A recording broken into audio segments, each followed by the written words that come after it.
오늘 미가서 5장 1절에서 15절에 있는 말씀을 가지고 베들레헴 에브라다야 이런 제목의 말씀을 드리도록 하겠습니다. 제가 갖고 있는 그 성경에는 요 본문을 갖다가 이렇게 큰 글씨로 요약해서 제목으로 이렇게 써놓은 거 있는데, 베들레헴에서 다스릴 자가 나오리라, 이렇게 이제 제목을 보통 성경에는 이제 쉽게 이해하도록 그런 이렇게 이제 주석같이 있는데 그렇게 돼 있어요. 베들레헴에서 다스릴 자가 나오리라. 그러니까 오늘 베들레헴 에브라다야라고 하는 말은 바로 그런 그 뜻을 가진 말의 시작이다. 그렇게 얘기할 수가 있습니다. 잘 아시는 대로 베들레헴은 예수님이 탄생한 곳입니다. 이 말씀을 준비할 때 이런 생각이 들 때가 있어요. 말씀을 준비하는 모든 과정이 그 고고학자가 그 감추어져 있는 옛날에 그 유물이나 또 여러 가지 그 유적들을 발굴해내는 이런 작업이 아닌가, 이런 생각이 들어요. 그래서 성경 말씀을 보면 처음에 보면 많이 감추어져 있어요. 여러분들이 저와 함께 이 말씀을 통독을 했지만 머릿속에 쫙 들어오거나 그러지는 않을 거예요. 그러나 이제 지금부터 우리가 살살 이 말씀을 이렇게 이제 위에 먼지가 있으면 걷어내고 감춰진 부분은 이렇게 헤쳐가면서 들여다보면 이 안에 우리가 찾고자 하는 그 진리 말씀이 있다, 그렇게 우리가 느끼게 되는데, 그래서 그런 의미로 고고학자가 이 발굴 작업을 하는 것 같다, 이런 생각을 특별히 이번에 그런 생각이 들었어요.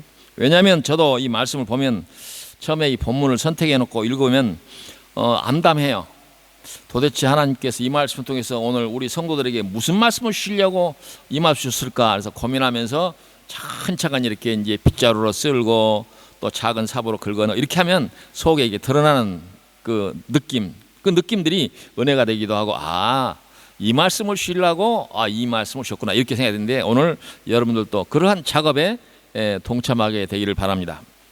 바로 이 베들레헴이라고 하는 것을 우리가 한번 그런 측면에서 이렇게 들여다보면, 여기서 베들레헴 에브라다야 이렇게 부르는 것은 베들레헴이 지명이 한 가지만 있었던 거 아닌 것 같아요. 그래서 에브라다라고 불렀던 그런 이름도 있고, 그래서 우리가 이제 이걸 추론해 보면 아마 그 에브라다 지역에 있는 베들레헴이었던 것 같기도 하고, 아니면 또 역으로 생각해서 베들레헴 지역에 에브라다가 있었던 거 아닌가, 이런 생각이 되고, 좀 큰 의미에서 어떤 동네 가운데 지역 가운데서 베들레헴이 있었다, 이렇게 이제 우리가 이렇게 추론을 해볼 수가 있는데, 바로 이 에브라시라기도 하고 또 베들레헴이라고 불렀던 이곳이 이 이스라엘 백성들에게 상당히 의미가 있는 그런 곳이었다. 우리는 이제 이 성경 말씀을 지나치면서 베들레헴은 좀 알겠는데 에브랏은 우리가 잘 모르잖아요. 오늘 보니까 막 그런 지명이 있었나, 이런 생각이 들 정도인데, 그래서 오늘 이제 그것도 들여다보니까 에브랏이 어떤 곳이냐면 이스라엘 백성들 가운데서 이 야곱이라고 하는 사람이 차지한 그 비중이 크잖아요. 근데 이 야곱이 밧단 아람이라고 하는 곳에서 그 삼촌 집에 가서 그 이제 거기 가서 장가를 라헬과 레아를 이렇게 아내로 삼고, 그것이 또 시종을 그 이제 아내로 삼아서 거기서 11 아들을 낳고 이제 가나안 땅, 자기 원래 고향으로 돌아올 때 그 야곱에게 두 아내가 있잖아요. 첫째가 레아고 그다음에 라헬인데, 성경에 보면 라헬이 아리따고 고와서 그를 아주 연애했다, 이런 표현이 있는데, 사람들은 그런 것 같아요. 조금 인지상정이라 눈에 좀 이렇게 좋게 보이는 쪽을 더 마음이 갔던 모양인데, 그 사랑했던 애지중지했던 라헬이 그 돌아오던 과정에서 죽은 곳이 바로 에브라다입니다.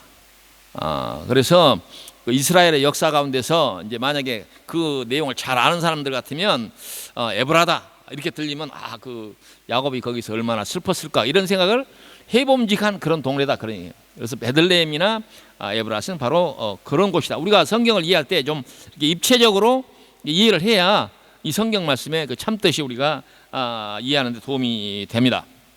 그래서 이 그 창세기 19장 15절에 관련된 구절이 라헬이 죽음에 에브랏 곧 베들레헴 길에 장사되었고, 이렇게. 그래서 오늘 이 배경이 거기구나, 그렇게 여러분들이 이해하시면 되겠습니다.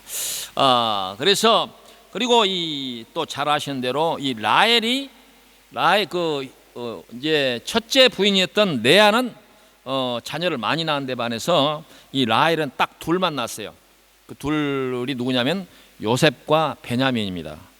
그런데 아마 사랑하는 그 라헬에게서 난 소생이었기 때문에 그런지 모르지만 야곱이 특별히 이 요셉을 끔찍하게 사랑했던 그 기록이 있잖아요. 그래서 그것 때문에 형들이 시샘을 해가지고 애굽으로 판 그런 역사도 있고. 그래서 이제 에브랏은 이게 지명을 듣게 되면 요셉을 떠올리게 되고, 그리고 이제 그 베냐민을 낳다가 이 난산 끝에 라헬이 거기서 죽었을 때 그런 슬픈 스토리의 그 현장이 바로 거기구나. 그렇게 이해하면 오늘 말씀 여러분들에게 이해하는 데 도움이 될지도 모르겠습니다. 그리고 여기는 또 어떤 곳이냐? 이 에브랏에 대한 그 성경의 증언 중에는 뭐냐면은 룻기에 보면 그 기록이 룻기 1장 1절에 사사들이 나라를 다스리던 시대에 그 땅에 흉년이 들었다. 그때 엘리멜렉이라고 하는 사람이 그의 아내 나오미와 두 아들 말론과 기련을 데리고 고향을 떠나 모압 땅에 가서 살았다. 그들은 모두 유다 베들레헴 태생으로 에브랏 사람들이었다. 이렇게 되어 있어요. 그래서 나중에 며느리였던 룻이 시어머니인 그 나오미를 따라서 고향으로 바로 이 베들레헴과 에브랏으로 돌아와서 거기서 보아스라고 하는 그 집안의 사람을 만나서 거기서 자녀를 낳아서 거기에 자녀에서 바로 다윗의 이제 아버지인 이새가 거기서 출생을 하잖아요. 그러니까 여기 그 베들레헴과 에브라다는 그러한 이스라엘의 역사에서 매우 중요한 의미가 있는 그런 땅이었다. 그렇게 우리가 이해할 수가 있습니다.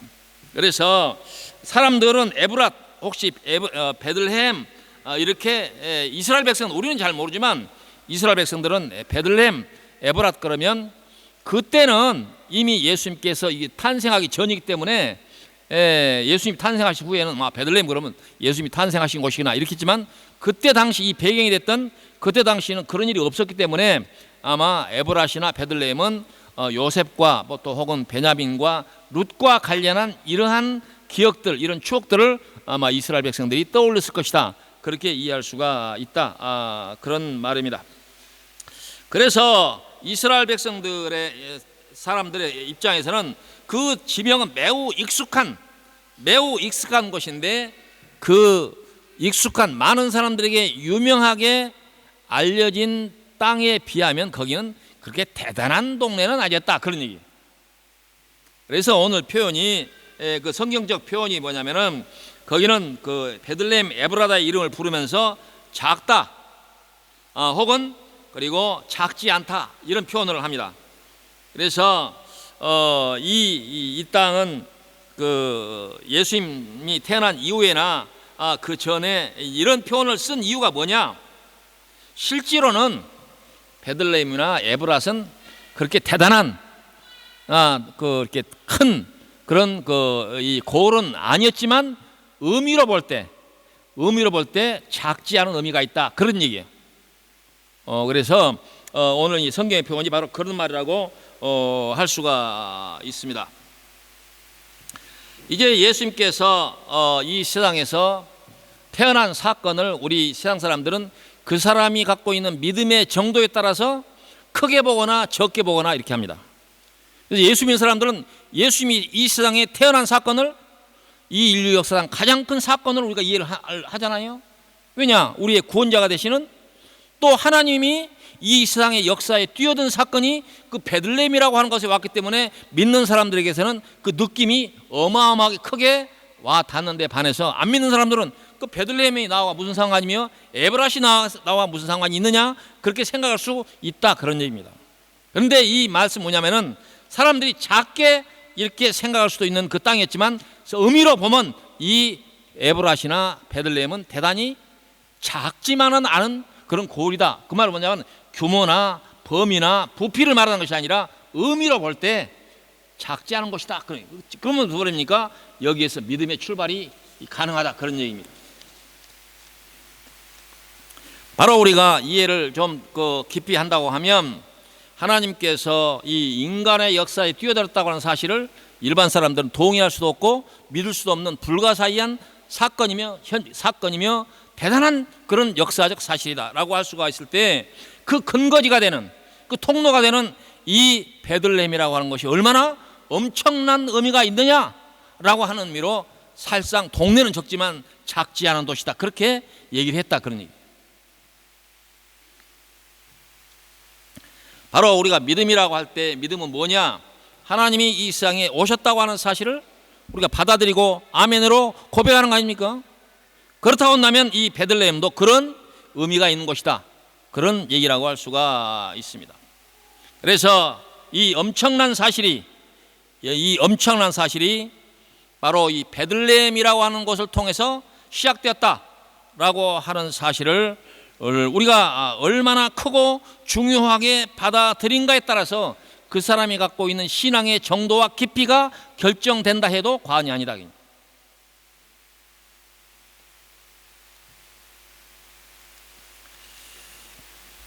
그래서 본문 이전에 베들레헴 에브라다야, 너는 유다 족속 중에 작을지라도 이스라엘을 다스릴 자가 내게서 내게로 나올 것이라. 그의 근본은 상고의 영원에 있느니라. 그래서 우리가 예수님께서 오실 것을 예언했던 구약의 여러 성경 가운데서 이 말씀은 직접적으로 바로 예수님을 오실 것을 예언한 것이다, 그렇게 우리가 알고 그렇게 이해를 합니다. 그래서 이 말씀에 보면 그의 근본, 예수님의 근본은 어디냐, 이게야. 예수님의 근본이요. 우리가 사람들 대화 가운데서 상식 어떤 그런 얘기를 하잖아요. 이건 좀 비하하는 말인데, 근본도 없는 놈이 말이야. 그런 얘기 들어봤죠? 직접적으로 안 들어봤지만 그런 얘기가 있잖아요. 근본, 뿌리가 없다. 그건 굉장히 사람을 무시하는 것입니다. 근본이 없다. 근데 이 바로 예수님께서는 예수님의 근본은 어디냐? 여기에서 뭐라고 나왔냐면 상고에 그리고 영원에 있느니라, 이렇게 얘기합니다. 예수님의 근본은 어디서부터 출발했냐, 그런 얘기죠. 우리가 보통 역사를 이렇게 구분할 때, 역사를 시대별로 구분할 때 역사 시대 혹은 선사 시대 이렇게 합니다. 역사 시대는 이렇게 기록된 역사의 그 시대를 갖다가 역사 시대라고 말한다면, 선사 시대는 기록은 없지만 어떤 시대가 있었던 것은 확실하다라고 할 때 그걸 갖다가 선사 시대, 그리고 또 다른 말로 볼 때는 그걸 갖다가 상고 시대 이렇게 부릅니다. 상고 시대. 근데 그렇게 우리가 상고 시대라고 하면 우리가 상상할 수 없는 먼 시대를 갖다 상고 시대 이러는데, 여기는 성경 말씀은 예수님의 근본은 상고 시대를 뛰어넘어서 영원에 있느니라, 이렇게 영원. 예수님의 근본은 영원에서 출발했다.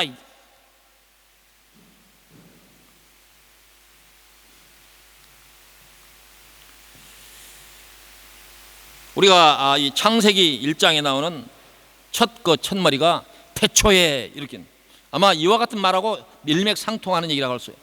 영원과 그 태초에. 그러나 예수님의 출발은 바로 태초에 이렇게 시작되었고 영원에서 나왔다, 그런 얘기.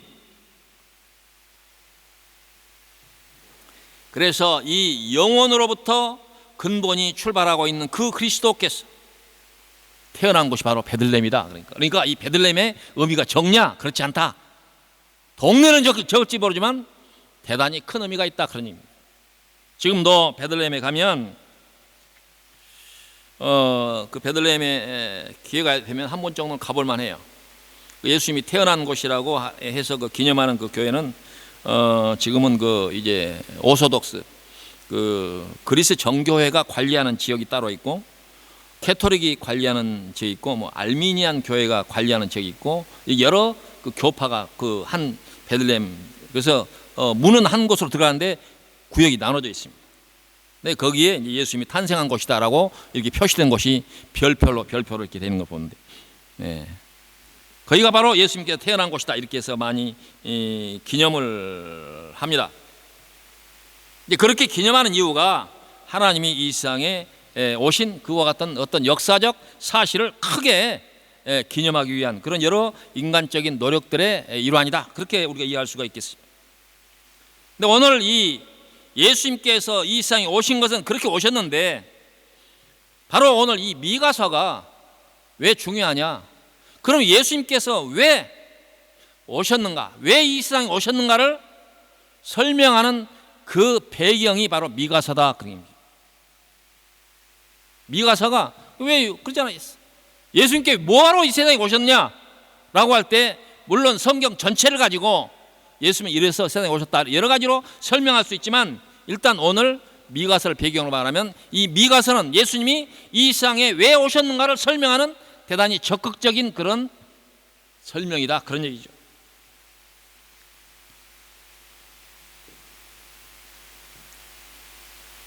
누군가가 예수님께서 왜 이 세상에 오셨을까? 라고 하는 의문을 가진 사람이라고 하면 미가서를 읽어보시오. 이렇게 얘기할 수 있다. 그렇지. 우리 평상시에 이 미가서에 대해서 별 잘 모르잖아요. 많이 또 다루지도 않고. 근데 미가서는 짧은 성경이긴 하지만 대단히 중요한 그런 의미가 있는 성경이다. 세상의 모든 일은 인과응보라고 하는 말로 설명을 합니다. 인과응보. 모든 것이 다 인과응보예요. 그러잖아요. 우리가 인과응보다. 근데 우리가 이 불교 같은 경우는 불교의 교리를 한마디로 설명을 하면 거기는 인연이라고 하는 말로 있어요. 인연. 인과응보하고 같은 그 뜻이라고 할 수가 있는데 인연. 인연전연 그 인연이 아니고 인연. 오해하지 말기를 바랍니다. 그래서 불교의 모든 교리의 핵심은 뭐냐? 인연이다. 그래서 불교 사람들은 뭐라고 말하냐면 혹시 어려운 일을 당하느냐 그러면 너무 그걸 아파하지 마라. 왜냐하면 네가 전생에서 저지른 일 때문에 지금 이와 같은 게 나타난 것이기 때문에 이건 너무 원망하지 마라. 이렇게. 그 대신 나중에 죽어서 다음에 생에 태어날 때 그런 일 당하지 않기 위해서 지금 공덕을 쌓아라. 이렇게. 그래서 이제 불교 이론이. 그러나 이와 같은 똑같은 사실을 두고 기독교에서는 어떻게 해석을 하냐? 기독교는 모든 일을 섭리다. 섭리. 그리고 그걸 구체적으로 말하면 하나님의 계획 혹은 하나님의 예정, 그렇게 설명하죠. 그래서 우리는 예수님께서 이 세상에 오신 것을 인연으로 보는 것이 아니라 하나님의 섭리로 본다. 섭리. 하나님의 뜻으로 본다. 하나님의 계획으로 본다. 그렇게 그런 얘기입니다. 바로 이와 같은 하나님의 계획을 우리가 우리 마음속에 아멘으로 받아들이는 것이 믿음이다. 그렇게. 바로 이제 이 미가서를 우리가 주목하는 것은 예수님께서 이 세상에 왜 오셨는가를 설명하는 그런 배경이 되기 때문에 우리는 미가서를 주목하는 것이다. 그런 얘기입니다. 미가서뿐만 아니라 구약의 모든 그 이제 선지서를 비롯해서 구약 전체가 예수님이 오실 것을 얘기하는 내용이지만 그러나 오늘은 이 미가서 중심으로 생각해 본다고 한다면 이 미가서가 좀 구체적으로 예수님이 왜 오시는가를 설명하는 아주 중요한 단서를 우리에게 제공한다. 그런 얘기입니다. 미가서 3장을 가지고 제가 설교를 할 때 당시에 이제 그 제목을 이스라엘의 통치자들아 들으라, 그런 제목으로 말씀을 드렸습니다. 그러면서 그 내용상으로 뭐냐면은 이 통치자들의 부패, 정치적이든 아니면 종교적이든 그 사회의 통치자들의 부패에 대해서 얘기를 했었죠. 그러니까 무슨 얘기입니까? 예수님께서 이 세상에 오셔야 되는 이유 중에 하나는 뭐냐?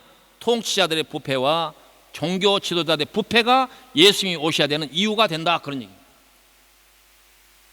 그런 얘기. 그냥 예수님이 그냥 오신 게 아니에요. 그럼 어느 시대에 이와 같은 통치자들과 종교 지도자들이 가장 부패한 시대일까? 이렇게 들여다보는 것이 예수님께서 언제쯤 오실까라고 하는 것을 알려주는 힌트가 될 것이다.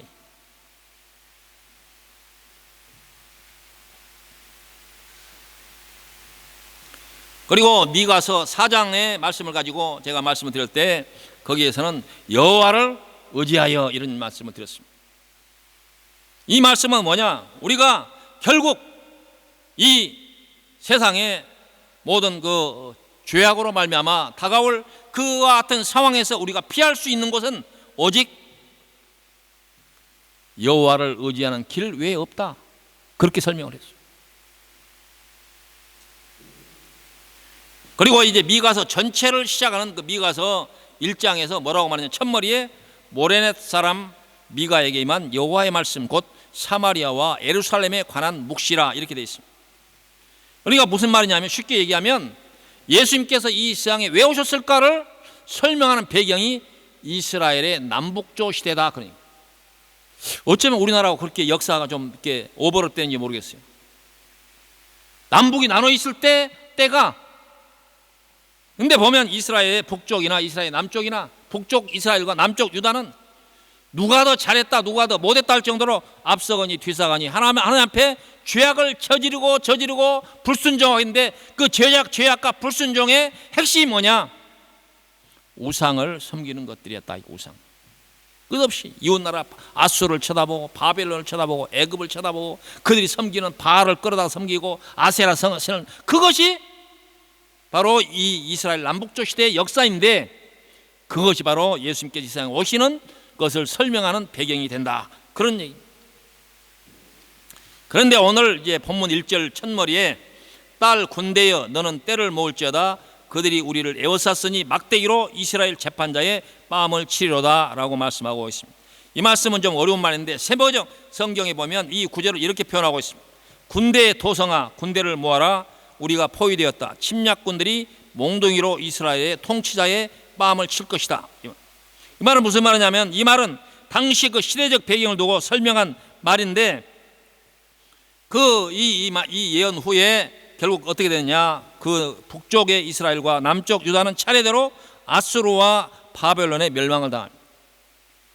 근데 망할 때 어떻게 망했느냐? 이스라엘의 왕들이 북쪽 이스라엘이나 남쪽의 왕들이 다 왕 자신과 그 가족과 신하들과 전 모든 국민이 다 종으로 끌려갔습니다.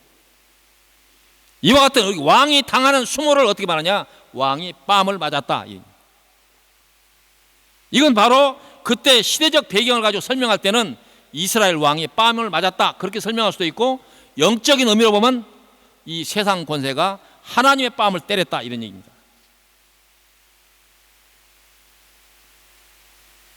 우리가 세상에서 경험칙으로 볼 때 사람들이 누군가를 이렇게 시비를 걸고 싸움을 걸 때 어지간하게 하면 참습니다. 아, 왜 그러지 말라고. 밀치면 아, 왜 이래요. 근데 만약에 누군가가 이유 없이 뺨 귀싸대기를 그러면 아무리 순한 사람도 다 아마 달려들 거예요. 여기는 뭐냐? 참을 수 있는 한계에 왔다. 참을 수 없는 한계에 왔다.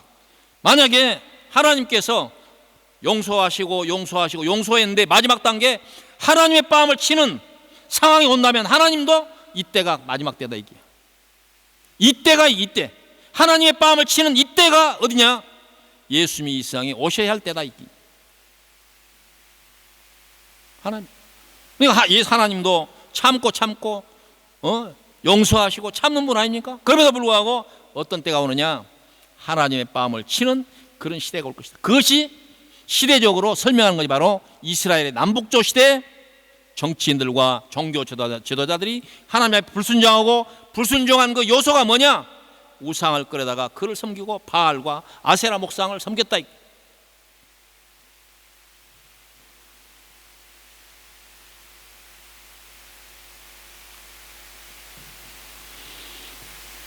바로 이런 시대적 배경을 두고 예수님께서 이 세상에 오셨다. 그런 말입니다. 그동안의 세상의 역사는 사탄의 역사와 하나님의 그 역사의 싸움이라고 할 수가 있습니다. 소위 공중 권세 잡은 자가 예수님이 오실 때까지 이 세상을 지배하고 있다. 그렇게 성경은 설명하고 있습니다. 지금은 어느 때인가? 지금 우리가 살고 있는 이때는 어느 때인가? 어느 정도 세상이 지금 타락하고 어느 정도 세상이 하나님이 참을 수 없는 그런 한계에 이르렀는가 우리가 생각해 볼 필요가 있다. 그런 얘기입니다. 마지막 때가 되면 바로 이 세상의 권세가 세상의 사람들이 하나님의 뺨을 치는 이런 상황이 오게 된다. 그래서 이와 같은 상황을 보면 세상 권세가 하나님을 이기는 것처럼 보이는 때가 온다. 이기는 것처럼. 이기는 것처럼 보인다. 이기는 때가 온다 그렇게 말하지 않고 이기는 것처럼 보이는 때가 온다. 왜 그러냐? 실제로는 이와 같은 모든 상황은 하나님의 섭리 아래에 이루어지기 때문에 그렇게 보이는 것뿐이지 하나님이 실패하는 것은 아니다, 그런 얘기. 근데 바로 이때에 딸 군대여 너는 때를 모을지어다 그들이 우리를 에워쌌으니 막대기로 이스라엘의 재판자의 뺨을 치러. 이와 같은 상황이 올 때 여기서 딸 군대여라고 하는 것은 바로 이스라엘 군대를 얘기하는 것이고, 이 딸 군대는 뭐냐면은 바로 예수 믿고 예수님의 백성된 사람들을 그렇게 얘기하는 것입니다.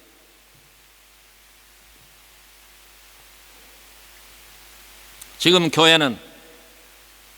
오늘날 교회는 엄청난 도전을 받고 있습니다. 심하게 말하면 교회가 뺨을 맞고 있는 그런 상황에 이르렀다라고 얘기할 수가 있습니다. 최근에 중국 땅에서 특히 우리 한국 선교사들에게 중국 정부가 어떤 일을 했느냐, 제가 속해 있는 그 교단에서도 많은 선교사들이 중국에 가 있는데 다 쫓겨났어요. 나오면 못 들어가요. 온갖 별의별 이유를 다 대가지고 쫓아낸 사람들 못 들어갑니다. 그래서 지금 들어가지 못하고 한국 땅에 남아있는 선교사들이 많습니다. 제가 속해 있는 교단도 많아요. 그 선교사들도 입장이 난처해가지고 이 자기 입장을 설명할 때 좀 난처한 것 같더라고요. 그냥 가서 보면 한국 땅 있다. 그럼 보통 사람들이 왜 선교사가 한국 땅에서 빌빌 돌아다니냐 이렇게 얘기하잖아요. 근데 이거 설명이 안 되니까 좀 궁색한 변명처럼 보이지만 사실은 중국 정부가 쫓아서 못 들어가게 하니까 들어가지도 못하고 나가지도 못하고 그러고 있어요. 심지어 교회 종탑에다 불을 질러가지고 성도들 내쫓고, 외국 선교사들이 세운 교회뿐만 아니라 중국 안에 중국인 목사들이 세운 교회까지도 폭탄을 터뜨려서 교회를 파괴시켜버리는 이런 일들이 중국 땅에서 비일비재합니다. 이게 하나님의 뺨을 치는 상황 아니겠어요? 이런 상황이 벌어지고 있습니다. 지금 교회는 그 이유, 그 원인, 잘못이 어디 있느냐 상관없이 교회는 도전을 받고 있습니다. 왜 이렇게 설명하느냐? 이 교회가 도전을 받고 있는 이 상황은 밖으로부터만의 핍박만은 아니다. 안으로부터의 문제가 더 큰 문제가 있다. 안팎으로 곱사등이란 말 있잖아요. 눕지도 못하고 엎드리지도 못하는 이와 같은 상황을 그렇게 얘기하잖아요. 이럴 수도 없고 저럴 수도 없는 밖에서 도전과 안으로부터의 도전이, 교회를 향한 도전이 지금 있는데, 지금 교회가 그런 상황에 처해 있다. 특별히 세계에서 가장 부흥하고 있다고 하는 한국 교회도 위기에 처해 있습니다. 역성장에 빠졌습니다. 성장하는 것이 아니라 지금 교회는 많은 어려움에 처해 있습니다. 안에서 교회를 무너뜨리는 세력이 있고 밖에서 교회를 핍박하는 세력, 탄압하는 세력이 있습니다. 바로 이 남북조 시대, 이 배경에 든 남북조 시대에 북쪽 이스라엘과 남쪽 유다가 아수르와 바벨론에 망했지만 그렇게 된 원인이 어디에 있었습니까? 그 원인의 시작, 그 단초는 이스라엘 백성의 우상 섬기는 데서, 불순종에서 시작된 것입니다. 그러므로 그건 아수르만의 아니면 바벨론만의 침공에 의한 것이다, 그렇게 얘기하기가 어렵다. 오늘 13절 말씀에 내가 새긴 우상과 주상을 너희 가운데서 멸절하리니 내가 내 손으로 만든 것을 다시는 섬기지 아니하리라. 내가 또 내 아세라 목상을 너희 가운데서 빼어버리고 내 성읍들을 멸할 것이며 내가 또 진노와 분노로 순종하지 아니한 나라에 갚으리라 하셨느니라. 바로 이 베들레헴 땅에 오신 예수님으로 말미암아 그들을 물리치는 상황이 오게 될 것이다, 그런 얘기입니다. 우리는 적을 바로 보아야 합니다. 손자병법의 가장 첫머리에 지피지기는 백전백승이라 이런 말씀. 원래 이 말은 그렇게 되어 있지 않고 지피지기는 백전무태라 이렇게 이런 말이라고 하는데, 이 말은 무슨 말이냐? 상대를 알고 나를 알면 100번 전쟁을 해도 위태한 일을 겪지 않는다, 이런 얘기. 지금 여러분들이 잘 알고 있는 중국에서 발생한 이 코로나 바이러스의 문제가 뭡니까? 수많은 사람이 감염이 되고 수많은 사람이 죽어나가는데, 이 같은 것은 사실 아닙니까? 팩트 아니에요? 근데 적이 어디 있는지 모르는 거예요. 이 코로나 바이러스가 어디 있는지 모르는 거예요. 마스크는 쓰고 다니지만 어디 있는지 모르는 거예요. 지금 적은 숨어 있는데 지금 피해자는 지금 늘어나고 있어요. 그래서 누가 그렇게 얘기했어요. 지금 현재 문제는 뭐냐? 언제 이 사태가 끝날지 모르는 것이 가장 큰 문제다, 이렇게. 그래서 이 바이러스의 정체를 잘 모르기 때문에 그 전문가들이 이름을 붙이기를 신종 바이러스다, 전에 알던 바이러스가 아니라 처음 보는 바이러스다, 이렇게 얘기해요. 과거에도 코로나 바이러스는 있었어요. 근데 지금 바이러스를 돌연변이다. 돌연변이 뭐예요? 어떤 이론과 상식으로 설명되어질 수 없는 어떤 수단으로 만들어진 것이다. 이걸 갖다 신종 바이러스다, 이렇게 얘기합니다. 지금 상황은 세계가 보이지 않는 적과의 싸움을 지금 하고 있습니다. 중국만 그런 게 아니라 전 세계가 지금 전전긍긍하고 있는 것이 보이지 않는 적과의 싸움을 하고 있기 때문이다, 그런 얘기입니다. 우리 안에 있는 우상도 마찬가지입니다. 우상, 그럼 어디가? 나는 우상이요, 여기 나타나면 좋겠는데 뭐가 우상인지 모르겠어. 밖으로 우상은 오히려 쉽게 찾을 수 있습니다. 밖으로 우상은 뭡니까? 옛날 이 시대적 배경에, 그때 당시 배경에 보면 사람들이 돌이나 나무로 세운 것, 이것도 밖으로 보이는 우상이에요. 근데 옛날에는 우리 한국교회 처음에 기독교가 들어올 때는 우상을 이렇게 없앤다고 해가지고 이런 형상 만들어 갖다가 불태우고, 그건 밖으로 보이는 우상이지만 사실 더 중요한 것은 그게 문제가 아니라 안에 있는 우상이다. 안에 있는 우상은 뭐냐? 바로 불순종의 우상이다. 바로 불순종의 우상은 나타나 있지 않아요. 내가 그 우상에 빠져 있는지 안 빠져 있는지, 위험한 상황이 있는지 없는지 모른다, 그 말이에요.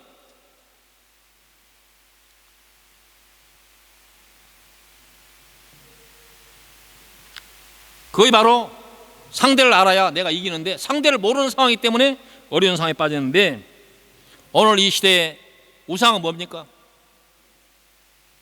돌려 말할 것 없이 돈입니다. 이 시대의 우상은 돈입니다.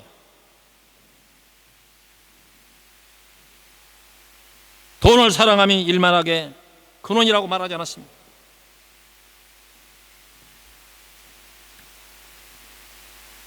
여전히 인간들은 돈에 머리를 숙이고 돈을 위해서 인생을 걸고, 돈 때문에 부부가 이혼을 하고, 돈 때문에 형제가 의절을 하고, 돈 때문에 부모를 살해하고, 돈 때문에 이웃과 불화하고, 온 세상이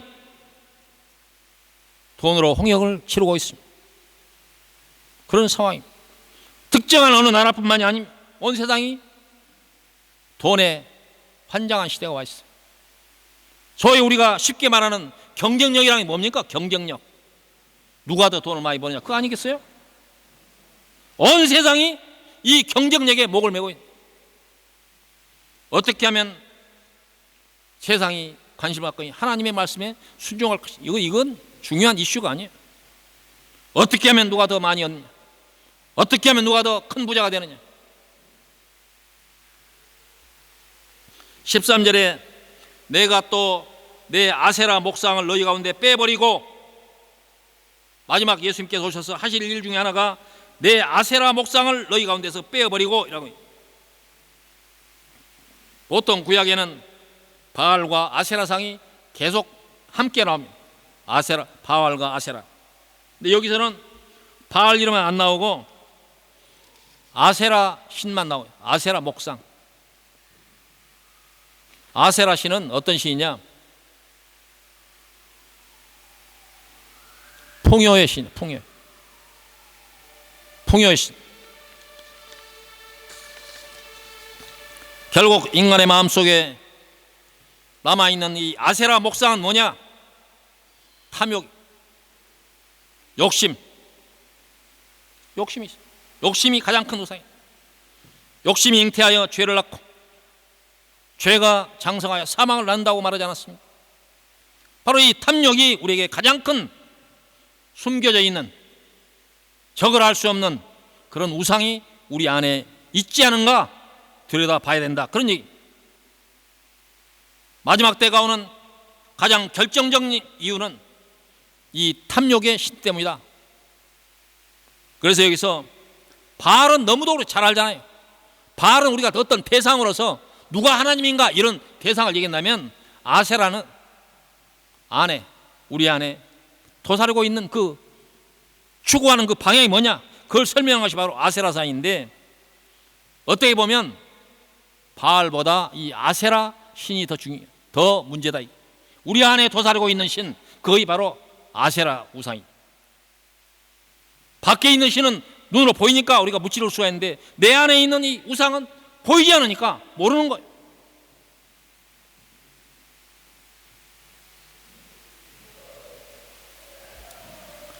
어떤 그 아세라 목상을 보여주는 그런 사진들이 있는데, 고고학자들이 발굴해서 보여주고 있는 그 구약시대 아세라상을 보면 여성상입니다.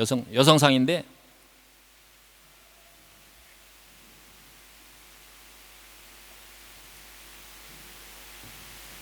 표현하기도 어려운 그 왜 뒷골목에서 범직한 그런 상입니다.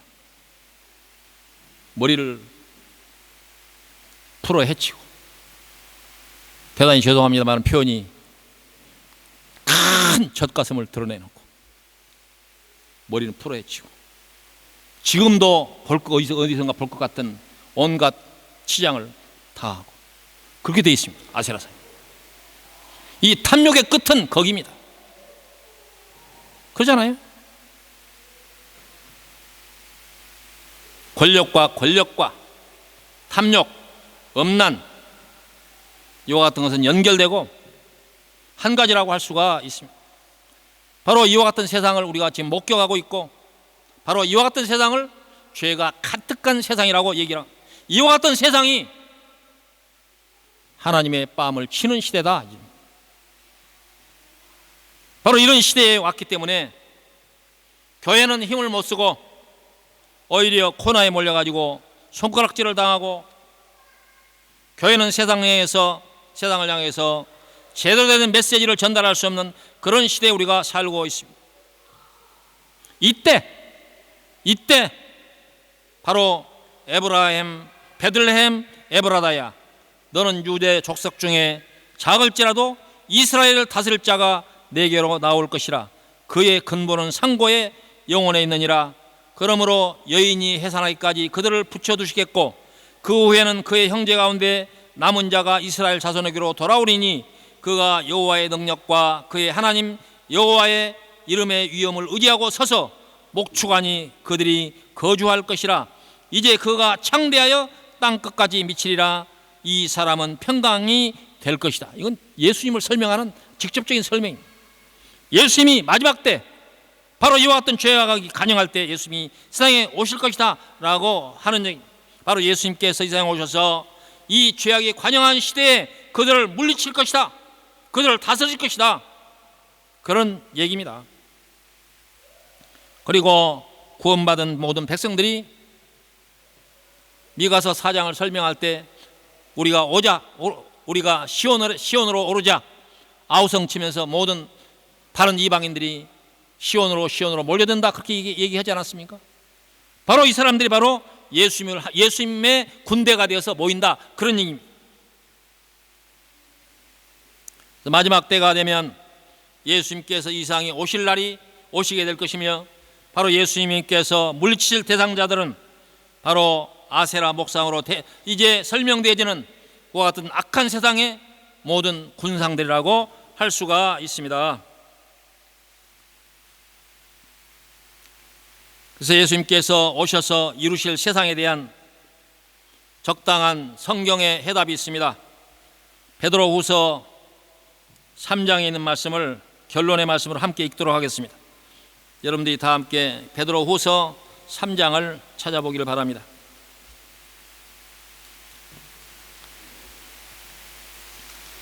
이 말씀이 오늘 말씀의 결론입니다.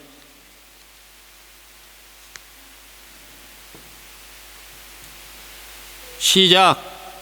사랑하는 자들아, 내가 이제 이 둘째 편지를 너희에게 쓰노니 이 두 편지로 너희의 진실한 마음을 일깨워 생각나게 하여 곧 거룩한 선지자들이 예언한 말씀과 주 되신 구주께서 너희의 사도들로 말미암아 명하신 것을 기억하게 하려 하노라.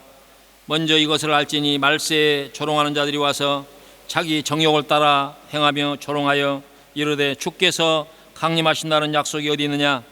조상들이 잔 후로부터 만물이 처음 창조될 때와 같이 그냥 있다니, 이는 하늘이 옛적부터 있는 것과 땅에 물이 나와서 물로 성립된 것도 하나님의 말씀으로 된 것을 그들이 일부러 잊으려 하는도다. 이로 말미암아 그때 세상은 물이 넘침으로 멸망하였으되 이제 하늘과 땅은 그 동일한 말씀으로 불사르기 위하여 보호하신 바 되어 경건하지 아니한 사람들의 심판과 멸망의 날까지 보존하여 두신 것이니라. 사랑하는 자들아, 주께서 하루가 천년 같고 천년이 하루 같다 한 이 가지를 잊지 말라. 주의 약속은 어떤 이들이 더디다고 생각하는 것 같이 더딘 것이 아니라 오직 주께서는 너희를 대하여 오래 참으사 아무도 멸망하지 아니하고 다 회개하기에 이르기를 원하시느니라. 그러나 주의 날이 도둑같이 오리니 그 날에는 하늘이 큰 소리로 떠나가고 물질이 뜨거운 불에 풀어지고 땅과 그 중에 있는 모든 일이 드러나리로다. 이 모든 것이 이렇게 풀어지리니 너희가 어떠한 사람이 되어야 마땅하냐? 거룩한 행실과 경건함으로 하나님의 날이 임하기를 바라보고 간절히 사모하라. 그날에 하늘이 불에 타서 풀어지고 물질이 뜨거운 불에 녹아지려니와 우리는 그의 약속대로 의의가 있는 곳인 새 하늘과 새 땅을 바라보도다. 그러므로 사랑하는 자들아, 너희가 이것을 바라보나니 주 앞에서 점도 없고 흠도 없이 평강 가운데서 나타나기를 힘쓰라. 또 우리 주의 오래 참으심이 구원이 된 줄로 여기라. 우리가 사랑하는 형제 바울도 그 받은 지혜대로 너희에게 이같이 썼고 또 모든 편지에도 이런 일이 관하여 말하시되 그 중에 알기 어려운 것이 덜어 있으니 무식한 자들과 굳세지 못한 자들이 다른 성경과 같이 그것도 억지로 풀다가 스스로 멸망에 이르느니라. 그러므로 사랑하는 자들아, 너희가 이것을 미리 알았은즉 무법한 자들의 미혹에 끌려 너희가 굳센 데서 떨어질까 삼가라. 오직 우리 주 곧 구주 예수 그리스도의 은혜와 그를 아는 지식에서 자라가라. 영광이 이제와 영원한 날까지 그에게 있을지어다. 아멘. 이 말씀 앞에 모든 성도들이 깊은 그 마음의 감동을 담아서 아멘 할 수 있기를 바랍니다. 기도하십시다. 고맙고 감사하신 여호와 하나님, 우리가 이 세상을 두 눈으로 목격할 때에 이 세상이 참으로 하나님의 뺨을 치는 시대가 아닌가 두려운 마음이 들 때가 너무도 많이 있습니다. 사람들이 하나님 앞에 죄악을 물마시듯 마시면서 두려워하지 아니하고 하나님이 어디 있느냐 이렇게 아우성치는 그런 시대에 있고, 하나님의 말씀을 전해야 되는 교회는 힘을 잃고 이제 공격을 받는 이런 시대에 안팎으로 곱사덩이가 되어 있는 이런 시대를 살고 있습니다. 하나님께서 먼저 있는 저들에게 담대한 믿음을 허락하여 주셔서 이 시대가 우리에게 보여주는 표적을 우리가 직시하고 하나님의 말씀으로 무정하여서 담대하게 이 시대를 이겨낼 수 있도록 인도하시고 주변의 많은 사람들에게 그리스도의 복음이 증거될 수 있도록 하나님께서 함께하여 주시옵소서. 감사를 돌렸고 예수님의 이름으로 기도하옵나이다. 아멘.